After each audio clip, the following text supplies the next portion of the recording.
Thank you, Rahul. First of all, let me say good morning from London and good afternoon to you in Bangalore. I have visited ICTS before. I think it was January 2016. So I can imagine the lecture room that you're in, having been there before. So I send greetings to friends. Let me say that in London, guess what? It's been raining. What a surprise. And it's cold. So on this sort of rather wet morning, at least wet here, let me begin and start my talk by saying how I would like to address an issue of how we reconcile the Navier-Stokes equations and the multifractal model of Parisi Frisch. This slide is the content of my talk. I would like to sort of see how we can put these things together, because analysts, of which I am sort of an amateur analyst, they do various things. They put things in norms. We have weak solutions, etc. It's a very different world and a very different set of mechanical tools to, say, multifractal physics. And I think it was in December 2020, I was giving a talk run by ICTS when Bérenger Dubreuil from Paris asked me a question, and we got together over the telephone and email and addressed this problem of how one can reconcile the multifractal model and Navier-Stokes analysis. And the way we did it was to use what's, I think, well known in the multifractal business as the Paladin-Vulpiani scale, which goes like Reynolds to, inverse scale is Reynolds to the 1/1 plus h, where h is the multifractal scaling parameter. And we use this as an ad hoc bridge between the two. And it's in this particular paper. And I want to approach this problem really not so much in although in the slide I said in a different way, it's really sort of extending it in a different direction. And so having done that, we could ask ourselves the question, what are the general ingredients of this reconciliation? And particularly, are these ideas applicable elsewhere? You know, is it specifically a Navier-Stokes problem only, or is it more general?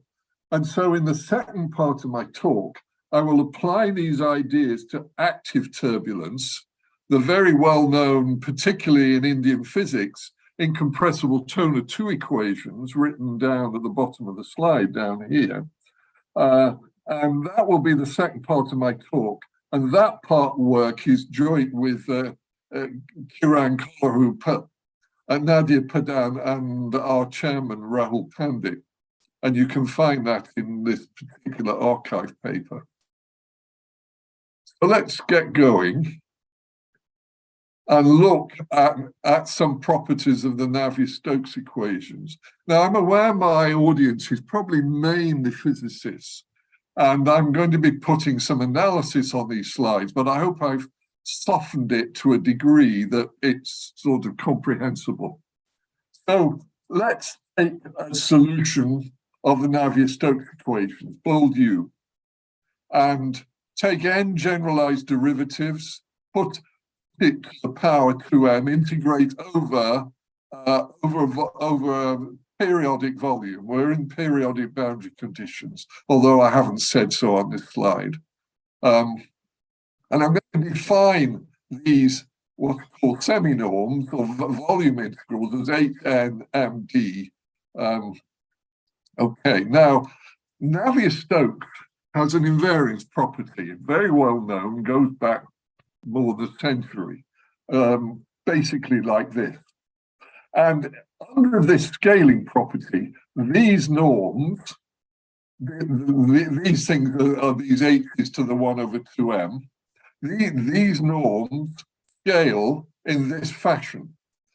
And here, you see this thing called alpha labeled with NMD. The D is the dimension which comes up in the volume. Okay. Now, over the years, many of you may have heard talks of mine, and these alphas in this particular form have come up, and probably some of you are groaning and say, oh no, not these alphas again. Well, I'm going to actually show you that they're critical to the problem. So what we're now going to do in good physicist fashion is form a dimensionless family where we stick an inverse viscosity on the front, L to the 1 over the alphas, and basically that makes the family dimensionless. Okay, so we'll keep that in your mind. And in the following, these brackets, so they're not statistical average, it means time average up to time t. Okay, now, essentially, without further ado, without giving you any working, because I don't think that would be helpful, there is a theorem by myself, but really it's an extension of a very powerful result by Foyash, Guillaume, and Khanin in 1981. They wrote this paper that had largely been forgotten. And over the decades, actually, I've been advertising this as really the main sort of result in Navier-Stokes analysis in the last generation. And one can extend that they did everything when M is 1. And all my theorem is an extension to M greater than 1. And periodic boundary conditions for n1 or greater and m between 1 and infinity, d-dimensional Navier-Stokes, these are weak solutions, okay, and d is 2 or 3. Then the time average of these f's, this dimensionless family, to the power 4 minus d, and here come these alphas again, these are all bounded. And so you've got this infinite, doubly infinite hierarchy, like a chessboard of objects. Now, a physicist is going to say, well, what on earth does that mean? Well, let's look at just 3 dimensions and take one derivative, and m is 1. And all that is the integral of grad u squared, or which would be omega squared, because div u is 0. And all that is the energy dissipation rate. So what you've got is the time average, in effect, energy dissipation rate epsilon. Okay, you can manipulate the L's and the U's to make this into epsilon. And essentially, you've got a bounded energy dissipation rate. So all that is basically Leray energy inequality. So the first point, n is 1 in m is 1, is Leray's energy inequality.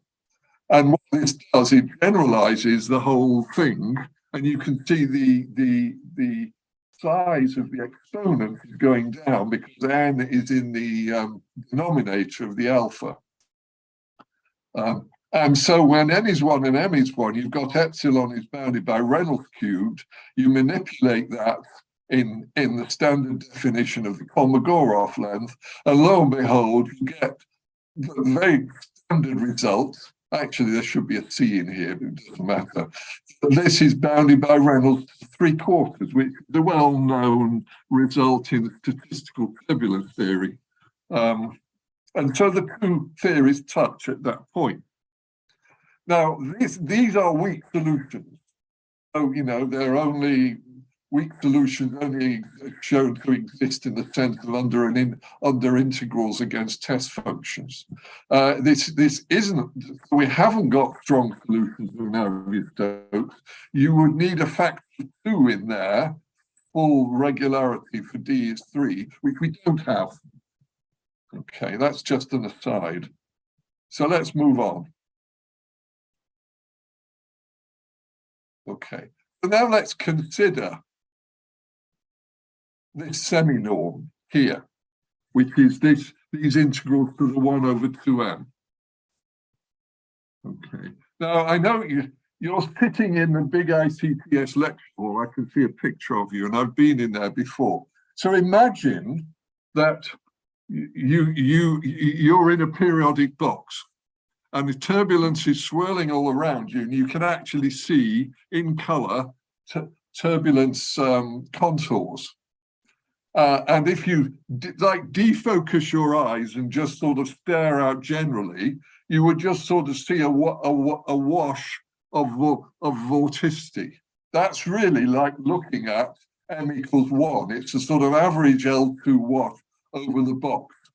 But if you focus your eyes in, if you look around you and pick out the maximum point of vorticity, and you focus your eyes in on that, that's like taking m to infinity.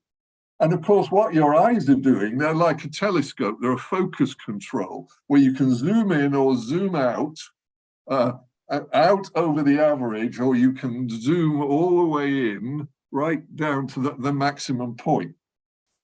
And you can, so I'm suggesting that we can use this M as like a focus control on a telescope where we can zoom in or zoom out to different features of the landscape. Okay, so now how do we take this further? Well, the subscript labeling on the alphas here, okay, which is this 2m over 2m into n plus 1 minus t, and that came from the invariance properties. Let's just divide by m, a trivial exercise, and put the m into d over m, and now call this curly dm for d over m. And that there is exactly the same alpha as if you had written down alpha n, m is 1, in now dimensions, not little d, but a set of dimensions, dm, which are all d over m. And so now you've got a sort of, although these two are equal, you've got a different alpha. And what we've now introduced is like a set of dimensions that range from, well, when m is 1, that's the full volume dimension, little d. And when m goes to infinity, as you change your focus control, of course, it goes all the way down to 0. Okay, so you can now formally recast this whole problem as n derivatives in L2 now over this set with m, over this set F, which I'm going to designate as Fm, which now has a range of dimensions, curly dm. And what, this is all very vague, and this is all I can extract from it. But now we're beginning to see a hint of multifractality, because now you've got a range of dimensions from 0 all the way up to little d. And it's suggesting that this set Fm is multifractal in character. And of course, you've now got curly dm, or you could have the set of 2 dimensions, curly cm as well. Okay, so how do we deal with that? Can we get anything from it? Okay, right. Sorry, right. Here we go. Yes. Okay. So let's recast the theorem that we had, and instead of dealing in little d dimensions, we're going to be in curly capital D. And it's suggesting that what I would say interesting family of time averages, which I'll call capital X. And instead of 4 minus little d alpha n1 e, I'm now going to write it with the curly d's, okay, with the curly d's in there. Okay, now I cannot bound these objects below or above. So I can't really do anything with them, except in the case n is 1. I can't do it for all n greater than 1, but I can do it for n is 1. Because when n is 1, we can bound this object, because this 4 minus d alpha, when n is 1, is exactly 2. Because you see, when n is 1, you get a 4 minus d, which cancels with this, and it leaves you exactly 2. And so you can now repeat what we did before 2 slides ago, get an energy dissipation rate. It's the integral of grad u squared, but it's now over this set Fm. And this is to sort of fix the dimensions correctly. Okay, this is a definition, and now you've got a set of energy dissipation rates with a label m, and the d's are now 3 over m, because I'm now going to go into 3 dimensions.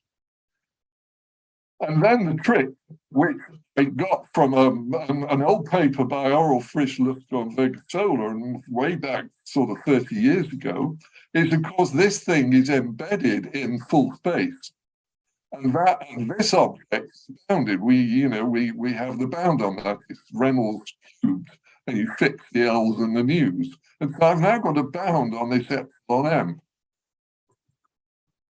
Okay. And so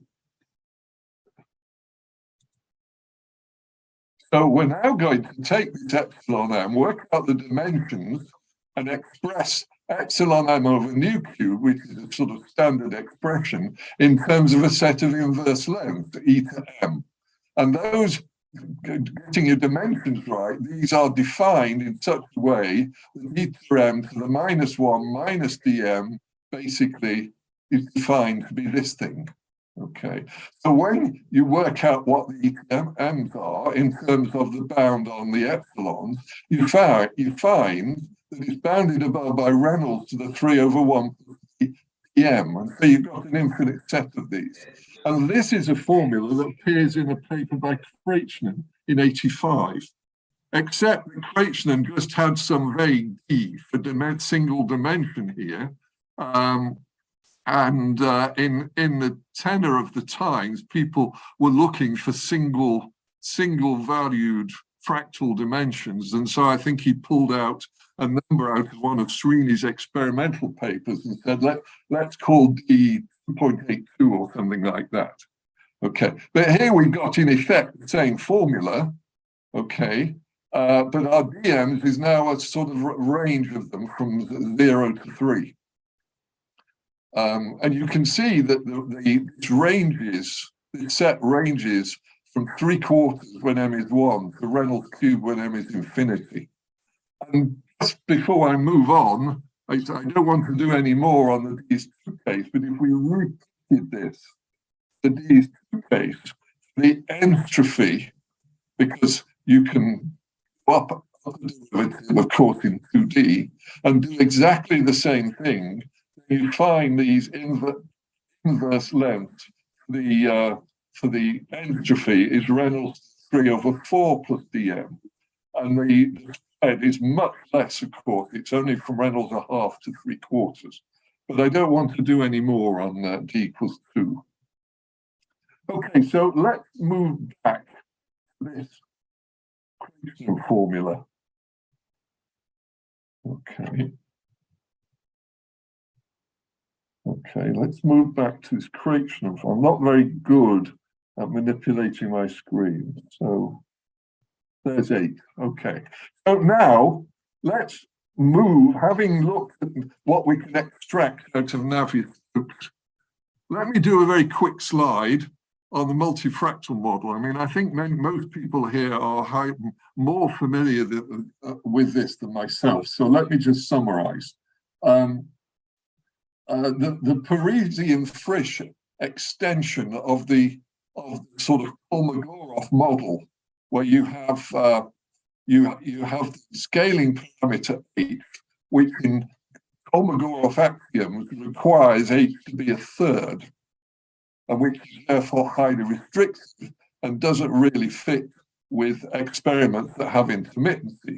And so Parisian-Frisch very clearly sort of extracted themselves from this dilemma by introducing a probabilistic argument of the energy dissipation rate being constant on the average with some probability at the value of h at the point r going r to the 3 minus d of h, where d is a fractal dimension. And when they did this, and rework that, when you rework out the structure functions of order p, then you find that the structure functions are now r to the zeta p. Now, in Kolmogorov's language, when d is 3, of course, this gives you hp, and you get a straight line of sp versus p. Whereas now in this model, the zeta p, where d is allowed to have a range of values according to h, you've now got a concave curve below. And zeta p is this thing. And this is a classic sign of intermittency. I think everybody knows this. It's very standard material. Now, how do I make this theory what I've done on the previous slides? Well, what I'm going to say here, and here I'm making a leap of faith, I claim it's natural to suggest a correspondence between my curly DMs and the DHs, D of H, of the multifractal model, and likewise the codimension C of M and C of H, the codimension.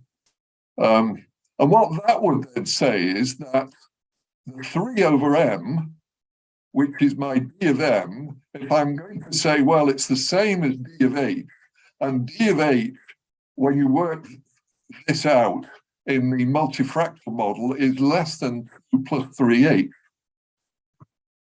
And therefore, I've now got an inequality between M, 1 over M, and H. And essentially what this says is that H is greater than or equal to H min, where H min will be 1 over M minus 2/3, which is when we're in 3D.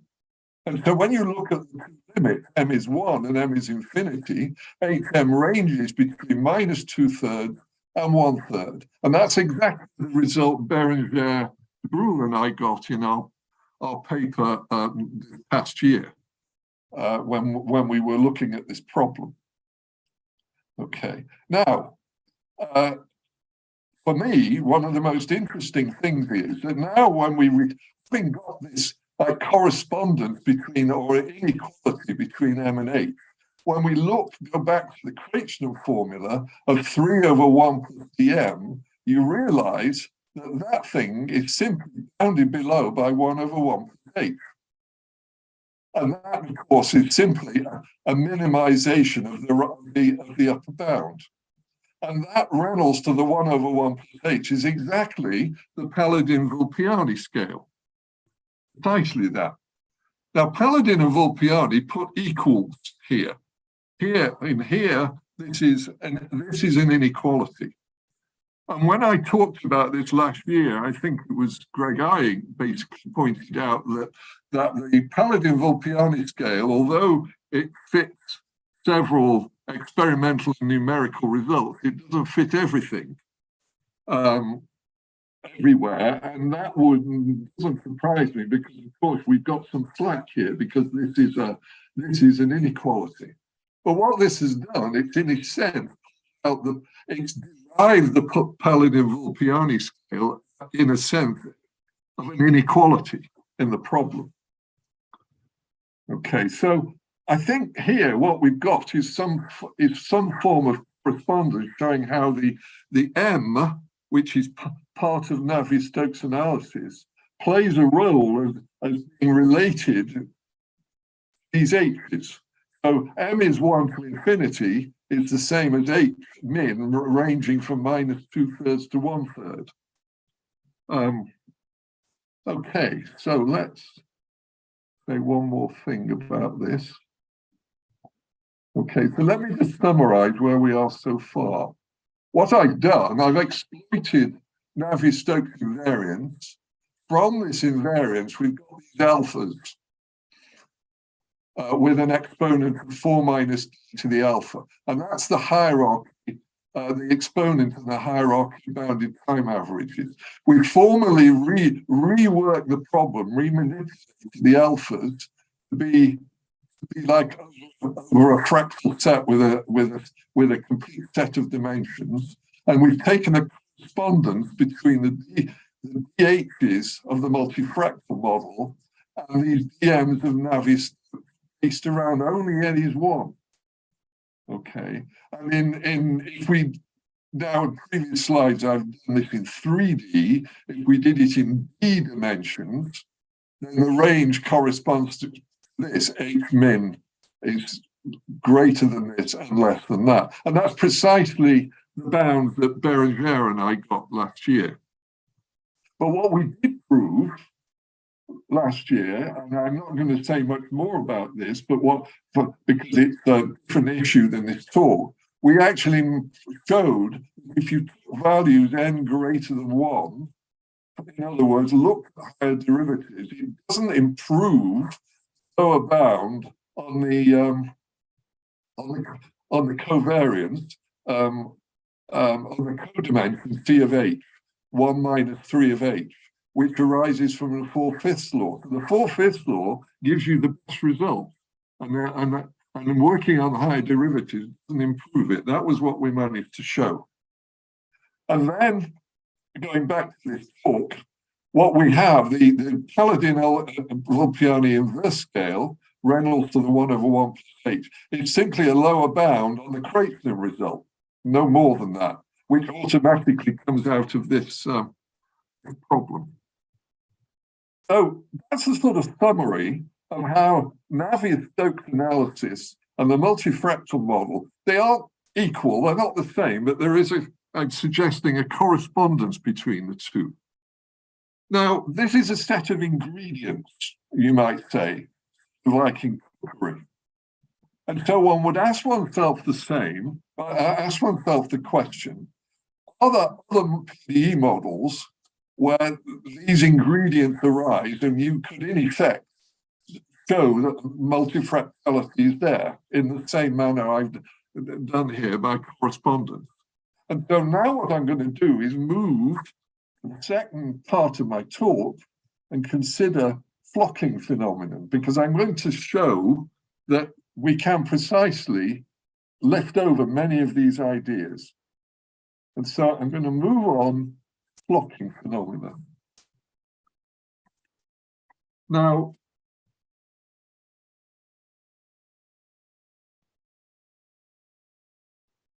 talking about flocking phenomena to an Indian audience is a little bit, well, we have a saying in Britain, like taking coals to Newcastle, because Newcastle used to be a mining town, because so much work has been done in Indian physics on flocking models. But just let me sort of give a very quick summary for those, that small number who are not familiar. But what we call active turbulence, active polar particles, schools of fish, swarms of locusts, flocks of birds.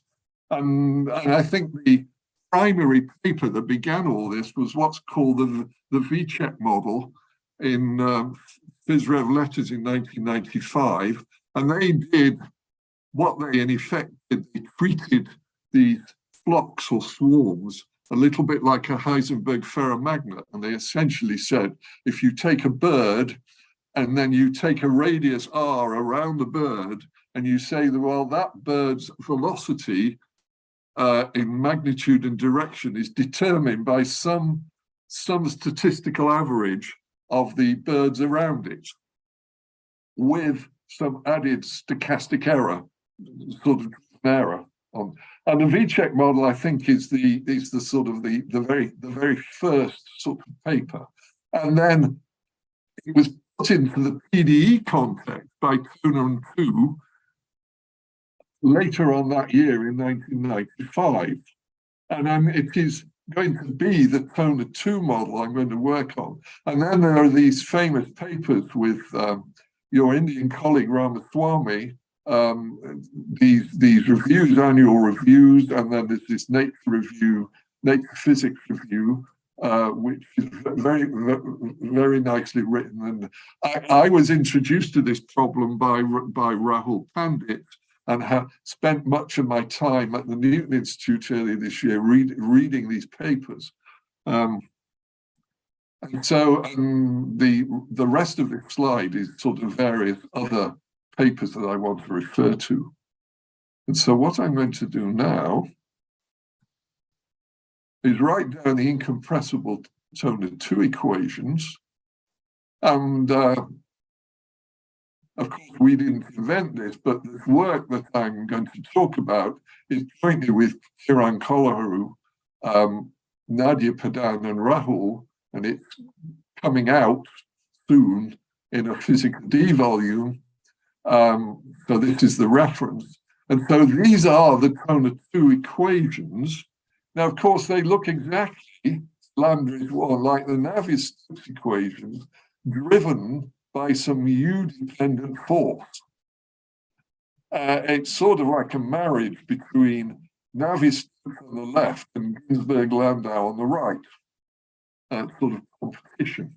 And these parameters, and I won't go into all the physics because there's no point here.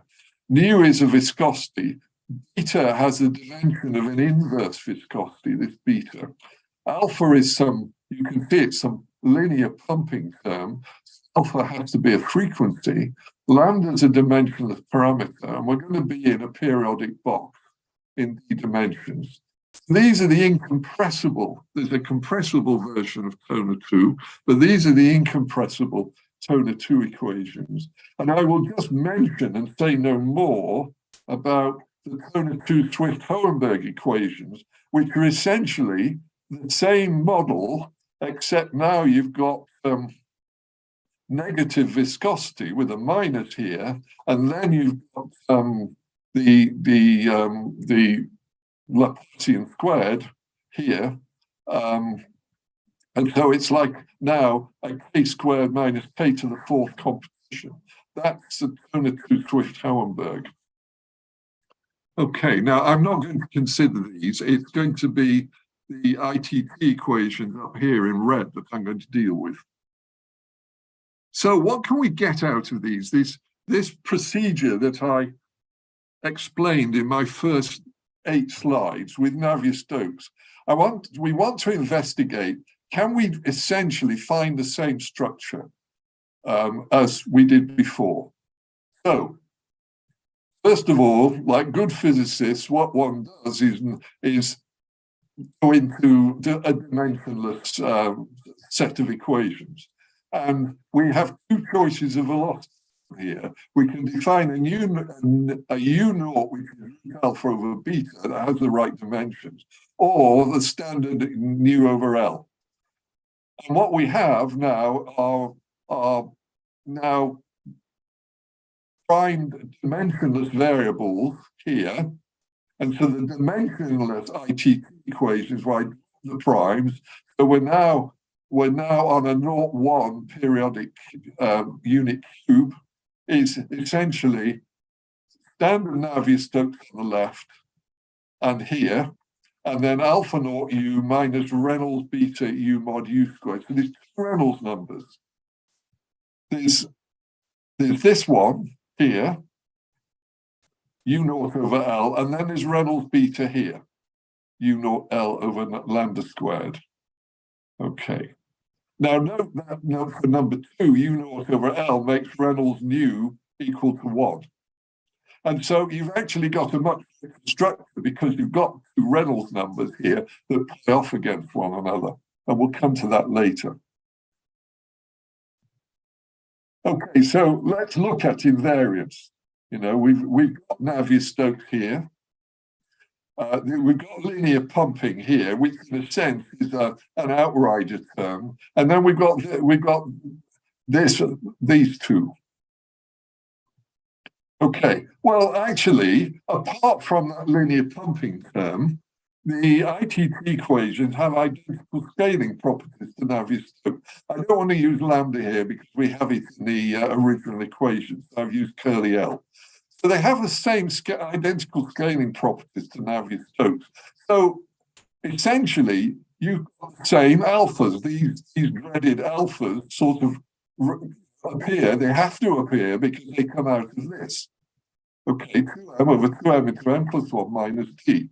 And so like the Navier-Stokes equations, it suggests we explore the exponents of these norms. Okay, and these types of norms, 4 minus d, alpha n and d. And when you look at these things, when d is 2, well, 4 minus d is 2. And when d is 2, you've got a cancellation of a 2 and a 2 and a 2, which basically takes it 1 and minus 1 here. And then in 3D, of course, the 4 minus d is unity, and you've got the standard alpha. I'm going to define these P and M's here for 2D and the Q and M's for 3D. And the exponents are already taken into account in this definition. Okay. So, energy estimates. Well, what one has in the energy estimates is simply H naught, okay, and if we call this H1, okay, I'll drop the M label, okay, and we're over a unit cubed in d dimensions, and what you find from the equation is a Leray type energy inequality. You know, for a mathematician, you'd have to go through the sort of mechanics of sort of Leray's weak solutions, but you can do it. Now, what you get is different than this is Navier-Stokes, this is Navier-Stokes, this is like Navier-Stokes linearly pumped. You've got this extra term, this L4 term. Okay. Now, I can do a Holder inequality on this and bound it by naught squared with a minus sign here. And so that becomes this, and I'm going to drop that because it is positive on the left-hand side. Now, in Navier-Stokes, you don't drop this, but we have to here, and the reason is a subtle one, and that is that you can only use Poincaré's inequality, which you can do for Navier-Stokes, because the velocity field U is divergence free and it's mean zero. Now, in this case, it is divergence free because it is not mean zero, so you cannot use Poincaré's inequality and include this on the right-hand side. And so we drop that in the inequality, and we simply get this neat little differential inequality for H naught, and the right-hand side equilibrates at what we call A naught, an activity parameter, which is alpha naught Reynolds beta to the -1. Okay.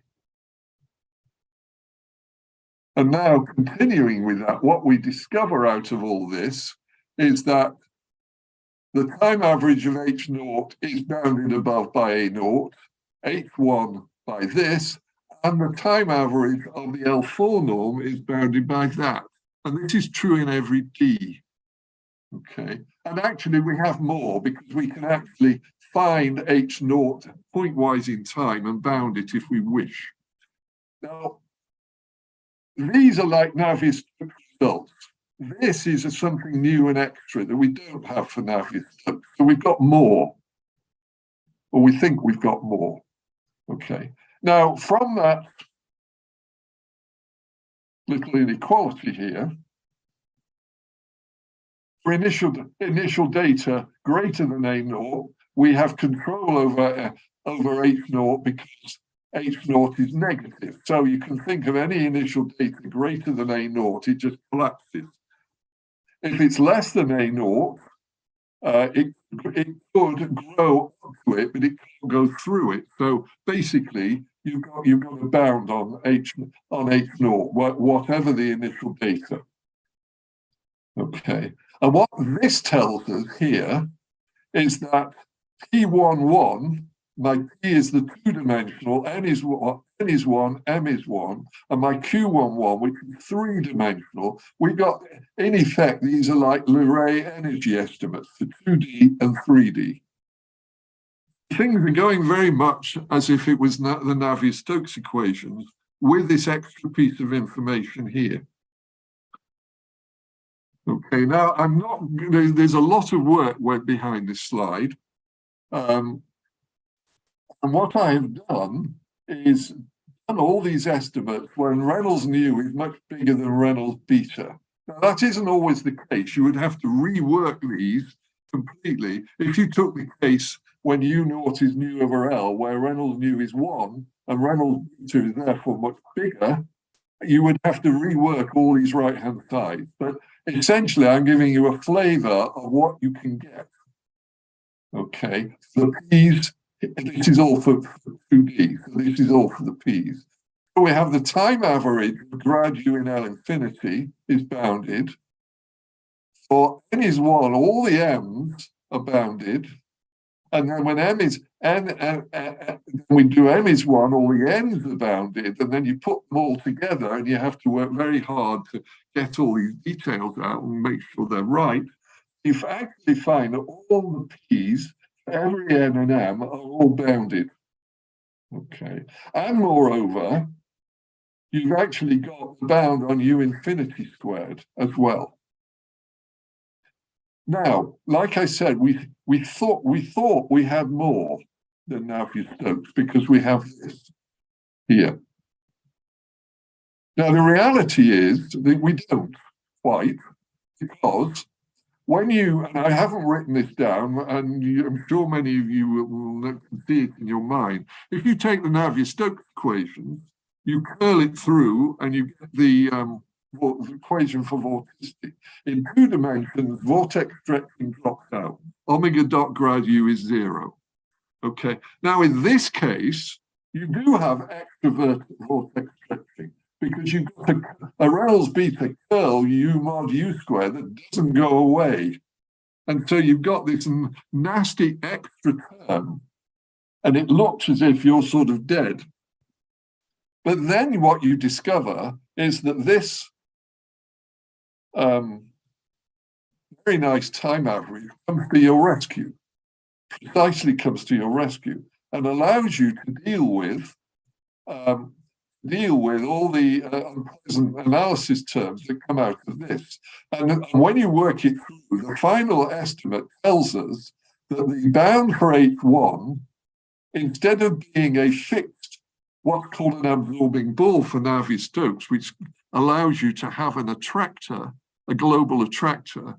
In this case, you can bound it for every t, but the bound is exponential in time.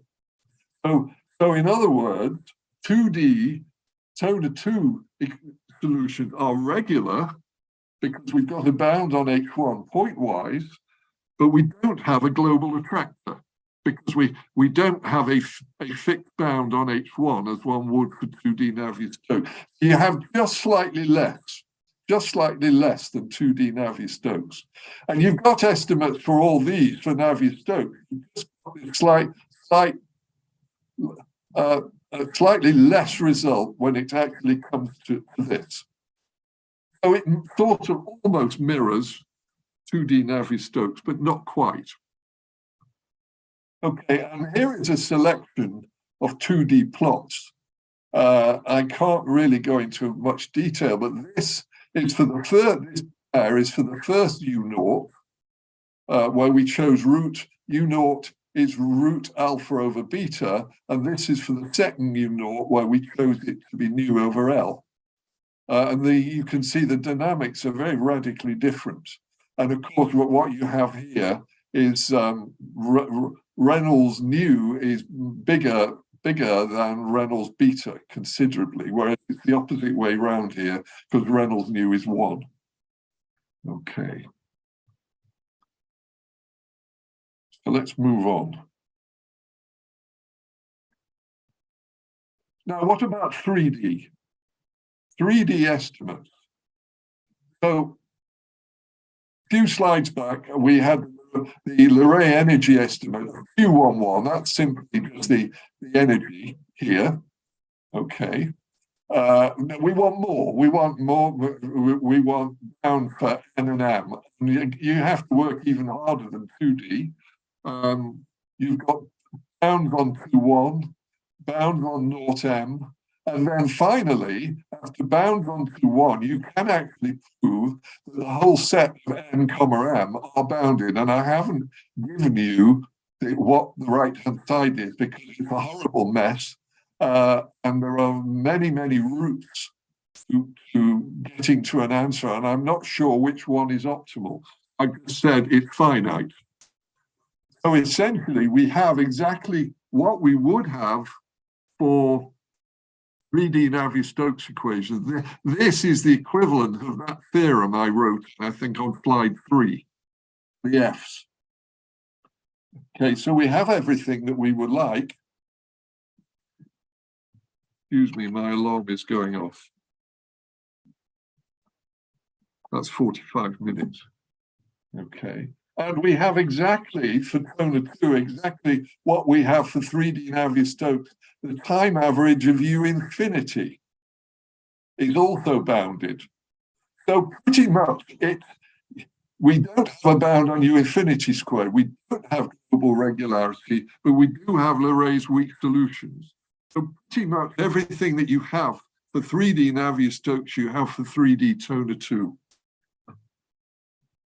And I'm coming towards the end. Here is a selection of 3D plots. Likewise, as it says here, this pair of columns is U0 chosen as root alpha over beta, and this pair of columns is U0 nu over L. And again, you see the dynamic. There's a lot of time gone into these from the guys in the computations.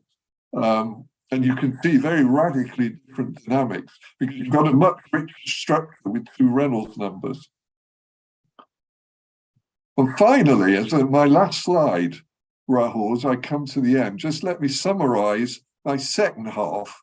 What we've done, we've introduced the incompressible Kona 2 equation. We noted it has the same invariance as Navier-Stokes. It's got the same alphas. It then allows us to form these. This is the equivalent of those Fs for Navier-Stokes in 2D and 3D. And so we've essentially got the same theorem. We've got these objects, an infinite double hierarchy of bounded time averages, with the difference that in 2D you have slightly less because we don't have a global attractor. We only have exponentially bounded in time. And I could, Rahul and I are still working on this, but I could remark that if you got all these ingredients, you should be able to therefore show that the correspondence with the multifractal model and therefore multifractality should go through the same as the Navier-Stokes equations. And I think, Rahul, on something like 47 minutes, I think I will end there. Thank you. Let's thank John for a wonderful lecture. We have time for questions. Any questions?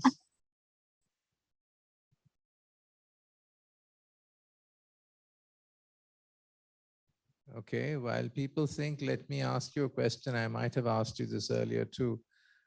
The first part of your talk, could you have carried it through for the Burger's equation too? Let us say in 1D, or does the... Yes, in principle you can. Let's just go, whoops, here. Essentially, this is actually true for DS1 as well. I don't know how good these estimates are for Burgers. You might be able to do better. But essentially, if you think of Navier-Stokes without pressure, without diffu, it's essentially Burgers equations. In DS1, essentially this structure is true. So you'd have a factor of 3 here, and so you ought to be able to sort of carry the formalism over. But compressibility is not a problem. Well, we're dealing with Burgers. In effect, you have to remove diffu is 0 because you have no pressure. Right. So, but it still goes through, the analysis goes through. I believe it does, yes. I see. Oh, I don't know then how good the estimates are. You might be, because you know, there are other tricks to solving Burgers, and you might be able to do better. But in terms of a formalism, I think yes, it does. Okay, let me think about that. Any other questions? Yeah, Rahul, I have a question. Yes. So hello, John. This is Beranger has a question. Yeah. Yes. Yes. Hello, Beranger. Hello. Very nice talk. Thank you. I have a question. I don't know if it's to you or to Rahul, because I mean, this flocking model is very interesting, and you were speaking about multifractality of it, but here in your talk you only show bound on energy, etc. But what is the fractality in this model? I'm sort of confused because earlier you spoke about a phase transition, some sort of phase transition in this model. So is it multifractalities that arise at the transition? Because, you know, at the transition, there are a lot of scaling laws, or is it something else? Well, you're asking me for information.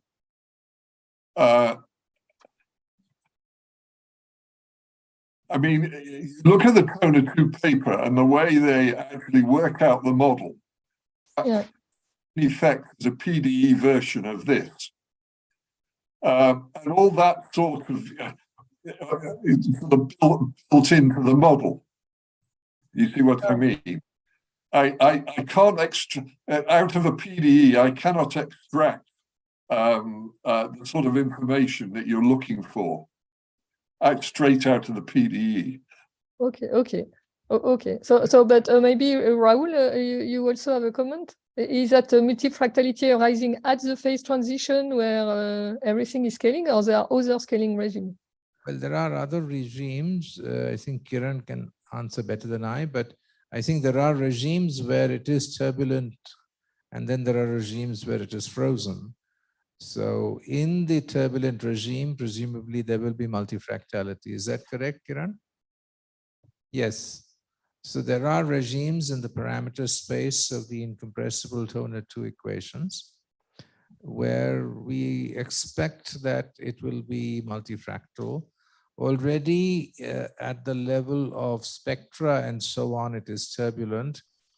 The last one of the slides, one of the references in John's slides, the work by Rana and Perliker have done a good job already on that. And then we have some unpublished data. So over this year, I'm sure we will be able to answer your question accurately. Thank you. Thank you very much, Rahul. And thank you very much, John. Yes, thank you.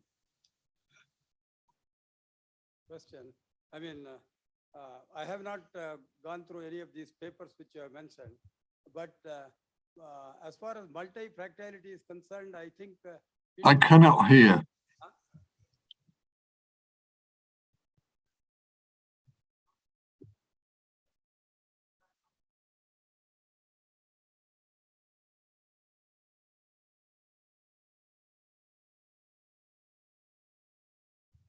Yeah, are you able to hear me now?